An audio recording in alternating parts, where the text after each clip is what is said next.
Hello po sa inyong lahat. Ako po si Christine Letterbar at ngayon tatalakayin natin ang mga katangian ng spoken poetry.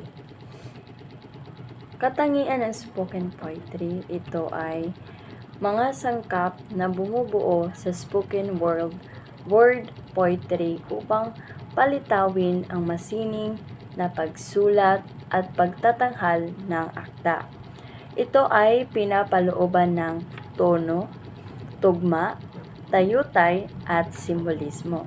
Ngayon, tatalakayin natin kung ano nga ba ang nasa tono. Tono, ito ay ipinapakitang emosyon at damdaming pinapalitaw ng makata sa tula. Isa itong katangiang hindi mahihiwalay sa bawat akdang spoken word poetry. Indayog at larawan ito ng damdaming namamayani sa isang tula.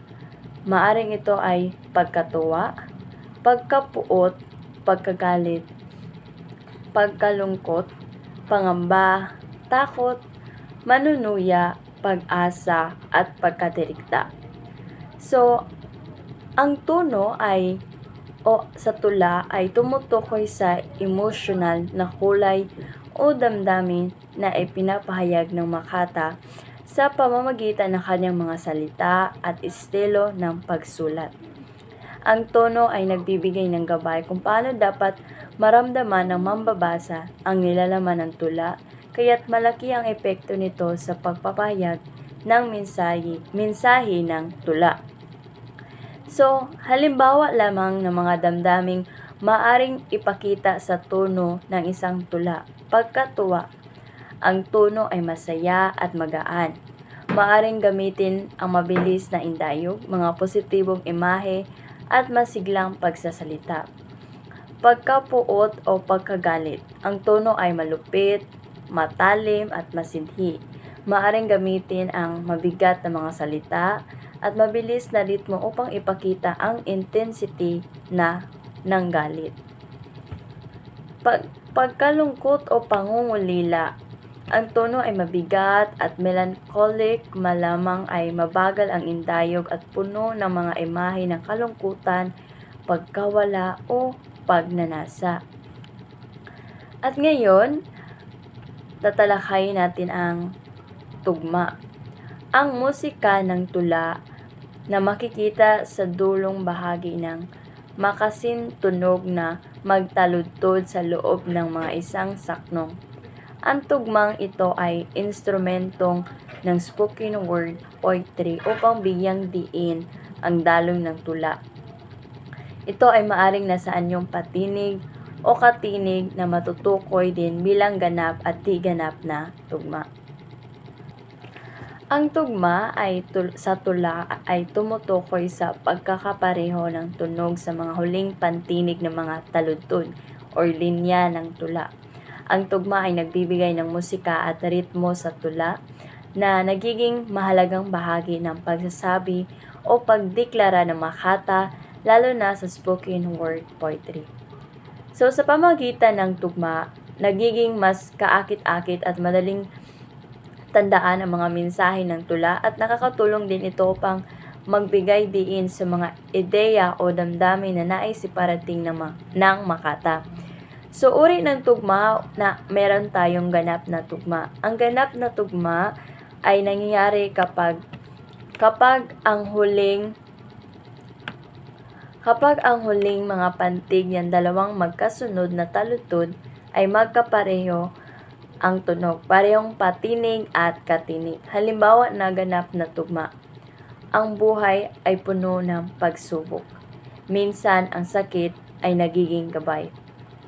Sa mga linyang ito, mapapansin na ang huling pantinig na bawat linya, pagsubok at gabay ay magkatulad ang tunog.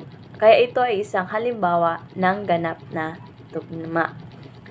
Ang di ganap na tugma naman ay nangyayari kapag ang huling mga pantinig ng mga taludtod ay magkaibang tunog. Ngunit may kahawig na tunog sa patinig o katinig. Halimbawa ng di ganap na tugma. Sa dilim ng gabi, naglalakbay, naghahanap ng liwanag sa taglay. Sa halimbawang ito, ang tunog ng naglalakbay at taglay ay hindi eksakto magkapareho, ngunit mayroon pa ring pagkapareho sa tunog ng mga huling pantig, bay at lay. Kaya't itinuturing itong di ganap na tugma. Ngayon, ikatatlo, tayutay. Salita o isang grupo ng parirala na sa sinadyang pinaglayo, literal nitong pagpapahayag at kahulugan upang bigyang karikitan ang daloy ng panulaan. Ginagamit ito sa spoken word poetry upang lumikha ng malalalim na mensahe sa madla. Pasensya na. Ang tayutay ay isang figure of speech o pagpapahayag na ginagamit upang magbigay ng mas sining at mas malalim na kahulugan sa mga salita, parirala o pangungusap. Karaniwang itong ginagamit upang lumikha ng mas makulay at masining na daloy ng wika, lalo na sa mga anyo ng panitikan tulad ng panulaan o tula.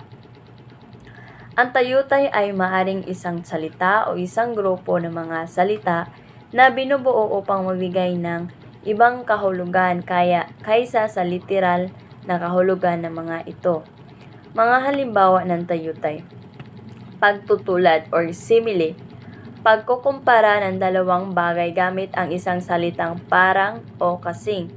Ang kanyang mata ay kasing asul ng dagat. Pagwawangis or metaphor, direktang paghahambing ng hindi gumagamit ng mga salitang parang o kasing. Ang buhay ay isang paglalakbay. Personifikasyon, pagbibigay ng katangian ng tao sa mga bagay na walang buhay. Ang hangin ay humihip ng malungkot. Pagmamalabis, hyperbole, paggamit ng labis na pagpapahayag para magbigay ng diin. Milyong ulit na kitang iniisip. Oxymoron, pagtatambal ng mga magkasalungat na salita, like masaya akong malungkot. So, sa spoken word poetry, madalas ginagamit ang tayutay upang lumikha ng malalim na mensahe at magbigay ng emotional impact sa madla. So, halimbawa, ang puso ko ay isang buong basag na salamin. Ikaw ang tanging nagpipilit magtipon ng mga pira-pirasong alaala. Ikandalawa, ang mga salita ko ay mga daga, dumadaan at kumakain sa iyong mga isipan. At dito nagtatapos ang aking part at binibining Shara ang magpapatuloy ng mga katangian ng spoken poetry.